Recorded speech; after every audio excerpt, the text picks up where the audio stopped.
మంచి క్యూ లాగా ఫామ్ అయ్యి ఇప్పుడు విగ్రహాలతో ఉన్న వాహనాలు తొందరగా తరలి వస్తున్నాయి. అయితే గత సంవత్సరం ఉదయం 1 అయింది సౌత్ జోన్ నుండి విగ్రహాలన్నీ క్లియర్ చేయడానికి. ఈసారి మా అంచనా దాదాపు 11:30 వరకు మేము అవన్నీ కూడా నయాపూలన్నీ దాటి వచ్చి మెయిన్ ప్రొసెషన్లో కలుస్తాయని మేము అంచనా వేస్తున్నాము. అదే సమయంలో south west zone, west zone, east zone, అదే కాకుండా రాచకొండ, సైబరాబాద్ నుంచి వచ్చే విగ్రహాలన్నీ కూడా ఏవైతే వచ్చి మెయిన్ ఊరేగింపులో కలుస్తాయో అవన్నీ కూడా సమీక్ష చేసి అంచనా వేసుకున్నాము. సో ప్రయారిటీ బట్టి అవన్నీ కూడా మెయిన్ ప్రొసెషన్లో కలుపుతున్నాము. దాదాపు అఫ్జల్గంజ్ నుండి tank bund, Ambedkar, old Ambedkar statue వరకు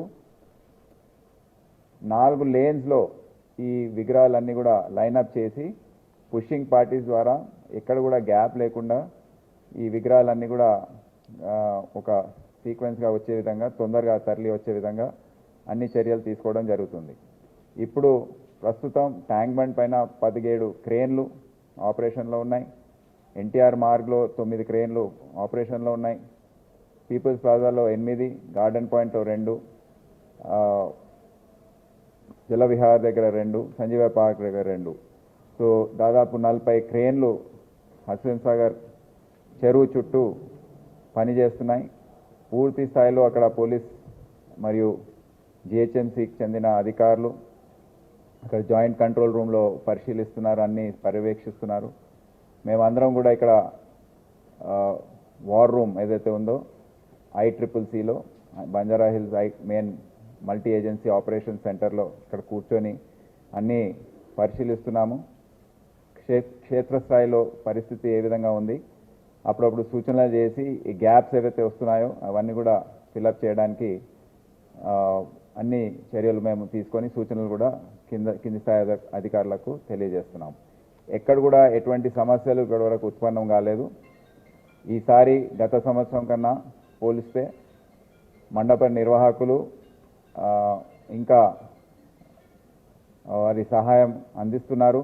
మేము చేసిన సూచనలు ఏవైతే ఉన్నాయో గత 10 రోజులుగా వాళ్ళు మన్నించి అందరు కూడా కోఆపరేట్ చేసి తొందరగానే వెహికల్ పైన ఏదైతే వాహనాలు వచ్చాయో టస్కర్ కానివ్వండి, డీసీఎన్స్ కానివ్వండి, దాన్ని లోడింగ్ కోసం వారి సహాయం అందించారు. అదే కాకుండా బయలుదేరక ముందు కూడా అన్ని విధాలుగా ఆఫీసర్స్ వెళ్ళి చెక్ చేసుకొని అక్కడ ఎవరెవరు వాలంటీర్స్ ఈ వాహనాలపైన ఉన్నారు, మరి వారందరూ అంత పెద్ద జర్నీ ఏదైతే ఉందో చాలా గంటలు వాళ్ళు అక్కడ దానిపైన ఉండవలసి వస్తుంది కనుక వారందరూ కూడా అందరూ ఉండే విధంగా అక్కడ ఎస్కాట్ కానిస్టేబుల్ లేకపోతే హోంగార్డ్ని ఇవ్వడము, అదేవిధంగా వారి ఏ పాటలు డీజేస్ ద్వారా ఏది కూడా ఆపరేట్ చేయకుండా వేరే బ్యాండ్స్ ఏవైతే ఉన్నాయో దానికి మేము ఆల్రెడీ పర్మిషన్ ఇచ్చి ఉన్నాం. సో ఎటువంటివి ఏవి కూడా బ్యాండ్ ఐటమ్స్ ఏవి కూడా లేకుండా అన్నీ కూడా చెక్ చేయడానికి వారు పూర్తి స్థాయిలో సహకరించారు. సో మన అంచనా ఏంటంటే రేపు ఉదయము దాదాపు 7-8 అవుతుంది, రాత్రంతా ఈ ప్రక్రియ కొనసాగే అవకాశం ఉంది. అయితే మేము ప్రతిసారి చేసినట్టు ఉదయం అయ్యేసరికి అంచనా వేసి ఎక్కడెక్కడ వరకు ఈ విగ్రహాలు ఉన్నాయో అన్నీ కూడా ఒక లెక్క తీసుకొని మరి ఏ విధంగా